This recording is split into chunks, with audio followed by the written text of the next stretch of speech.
everyone, I am Chris. Welcome to the Bagmaker's Workroom. Today we're going to talk about tools and notions. This episode could last for about 2 days, but what I did was took the 15 basic things that I think you need to have a successful workroom. We're going to go over each one of these in detail, but before we do, welcome to my workroom.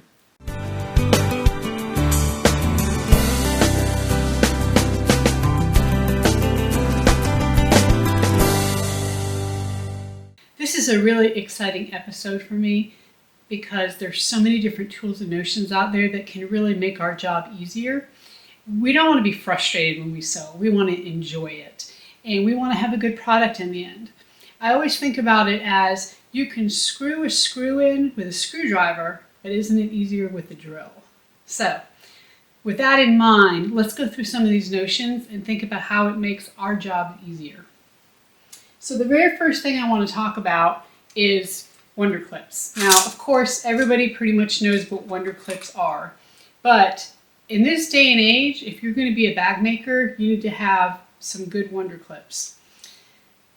There's nothing super special about them. You can get all different kinds. There is even hair clips that you can buy that will serve the same purpose, and sometimes it's even better because it holds the product really well, and you can just get these at your local Walmart or hair supply store.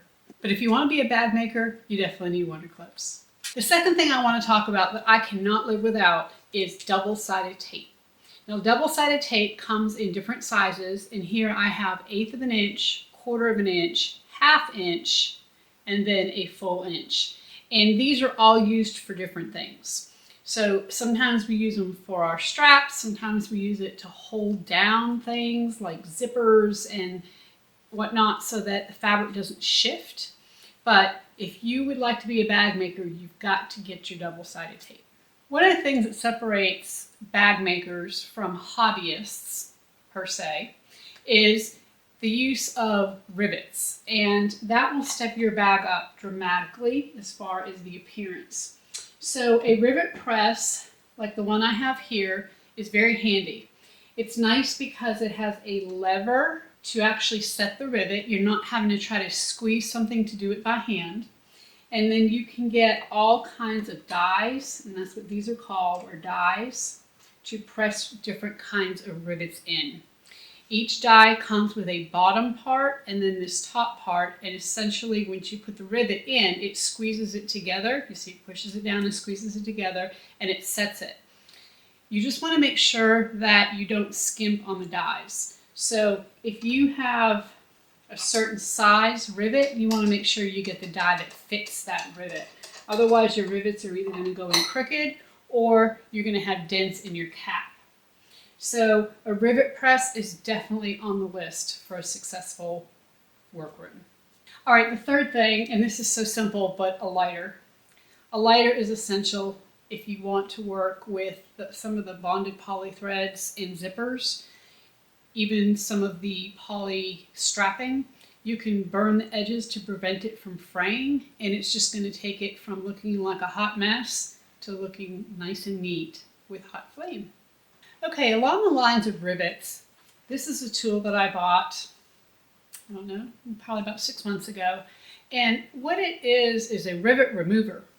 So when you use this tool, let's say you put a rivet in and it sets crooked, you can actually take the top of the rivet and stick it in this hole and then punch this out, and it will remove your rivet. So this is definitely, if you're going to be working with rivets, having a rivet remover is a great tool for your arsenal. It does come with this pin, which allows you to put this on top of the rivet and push it through. You hammer it, and essentially it takes it right out. Okay, another thing that you really need is some kind of craft knife. This is really great when you're putting in magnetic snaps or purse feet, maybe even your logo tag, and you really want to have one that's got a nice sharp blade. Now this is a Zoid, and the blades are easily removed and replaced, and it's got this really nice section here that's rubber for your hands.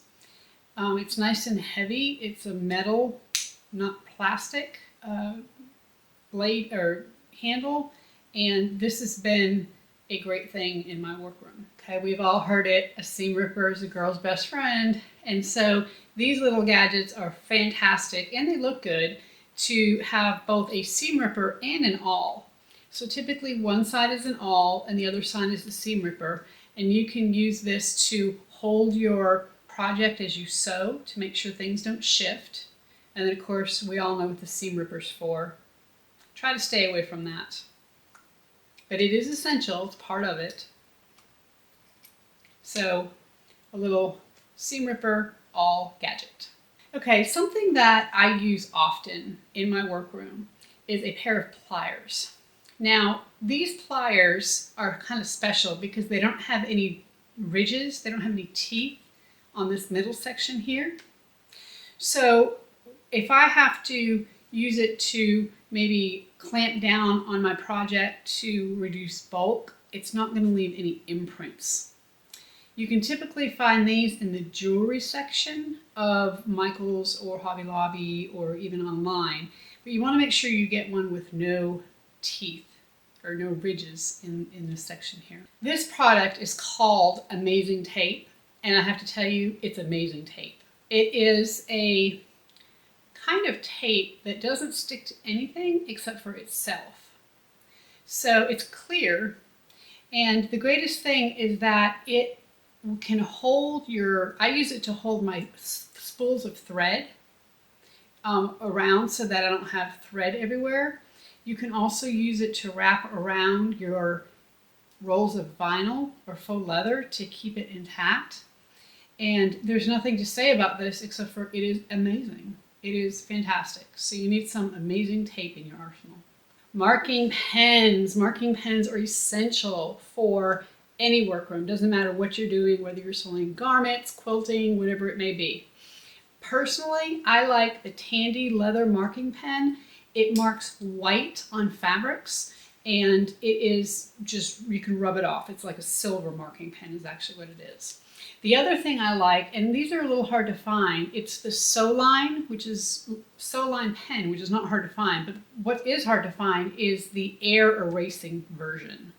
So what will happen is you mark on your fabric with this here, and after time, it just literally, the line disappears.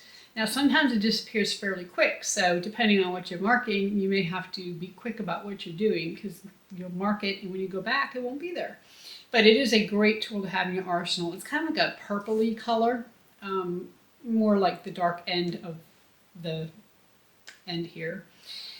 The other thing, if both of these fail me for whatever reason, then I'll use a Chaco. And a Chaco looks like this. You can actually take the end off and refill it. And, or actually it's this end. You can screw this off right here. And you can refill it, so you don't have to worry about throwing this apparatus away when you're done. And it has a little wheel on the top that rolls. Probably hear that.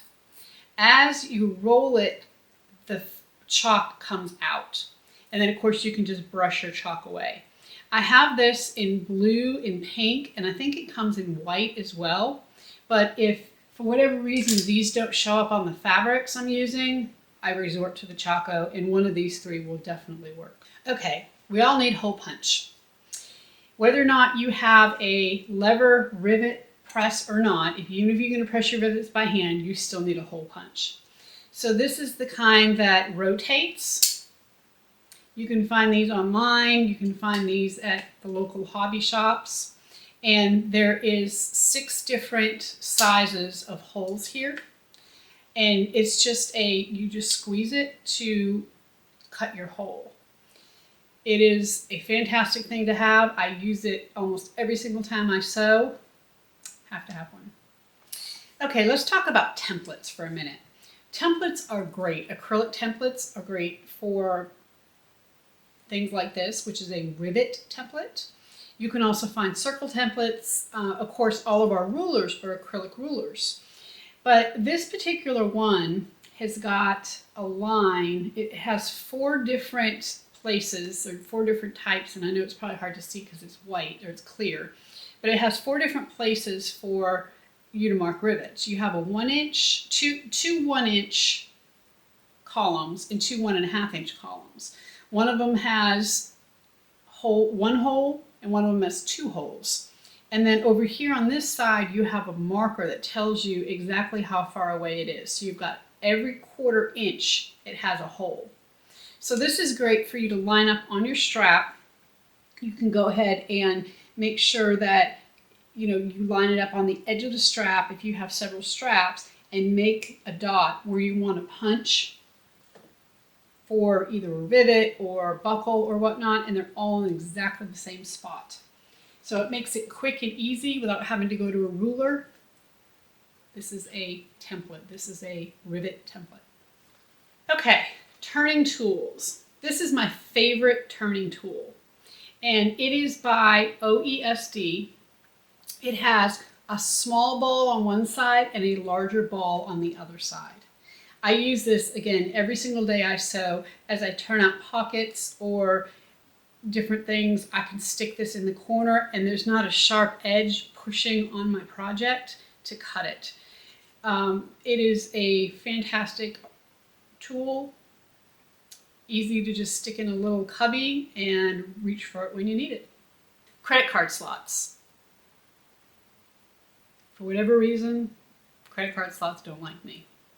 But I found something that helps with it.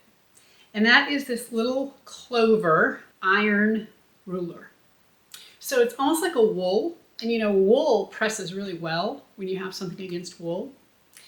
And it has lines on it. So it has a line every 1/2 inch all the way up to 2 1/4 inches. So what I will do is take my fabric, fold it right sides together or wrong sides together, whichever way I need to, line up the edges on these lines and pull the fabric up to whichever line I need and press it. And it really presses well.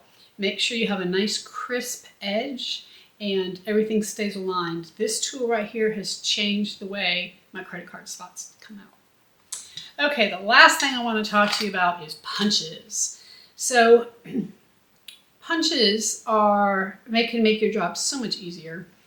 Whether you're trying to put in some kind of closure, maybe a twist lock closure, whether you want to go ahead and punch holes for grommets, if you want to have either an English point or a rounded edge on your straps, these punches are fantastic. So you can get individual punches like this, and you can get these from pretty much any leather tooling store or leather store like Tandy or District Leather, any of those. You can also get a pack like this on Amazon. And in this pack, you have a lot of different sizes. Now you don't have the punches that I just went over that you can get from the leather places.